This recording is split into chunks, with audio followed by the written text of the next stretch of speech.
एक बार की बात है, हिमालय की बर्फीली चोटियों के बीच एक छोटा सा गांव बसा हुआ था। वहां एक दयालु किसान रहता था। वह हर सुबह सूरज निकलने से पहले उठकर अपने खेतों की ओर जाता और दिन भर मेहनत करता। उसकी फसल हमेशा लहलहाती रहती थी और गांव के लोग उसकी ईमानदारी और परोपकार के लिए उसकी प्रशंसा करते थे।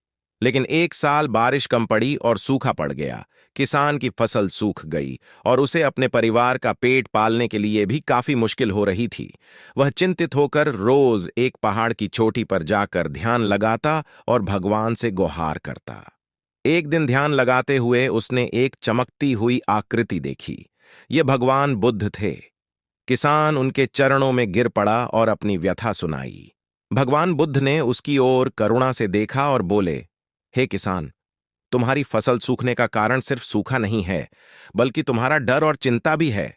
तुम्हें अपने हृदय में सूर्य की किरणें जानी होगी, तभी तुम्हारे खेतों में भी हरी भरी फसल लौट आएगी। किसान को भगवान बुद्ध की बात समझ में आ गई। उसने अपने अंदर के डर और चिंता को दूर करने का प्रयास किया। उसने सूरज की किरणों को अपने हृदय में महसूस किया और हर पल आशा बनी रहने का संकल्प लिया।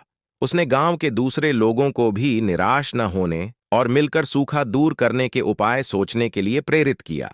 कुछ लोगों ने पहाड़ों से झरने का पानी इकट्ठा करने का सुझाव दिया, तो कुछ ने पहाड़ों की ढलान पर छोटे छोटे बांध बनाने का। सभी मिलकर काम करने लगे और धीरे धीरे गांव में फिर से उम्मीद की किरण जगी। कुछ समय बाद बारिश हुई और सूखा समाप्त हो गया। किसान की फसल लहलहा उठी और गांव में फिर से हरियाली छा गई। किसान ने सीखा कि मुश्किलों के समय में भी उम्मीद नहीं छोड़नी चाहिए और मिलकर हर समस्या का समाधान निकालना चाहिए। ये कहानी हमें यह सिखाती है कि भगवान बुद्ध के उपदेशों में एक असीम शक्ति है, जो हमें निराशा के अंधकार से निकालकर आशा के प्रकाश की ओर ले जा सकती है। यह हमें यह भी याद दिलाती है कि हमारे अंदर का सूर्य ही असली शक्ति है, जो हमें किसी भी मुश्किल का सामना करने का हौसला देता है।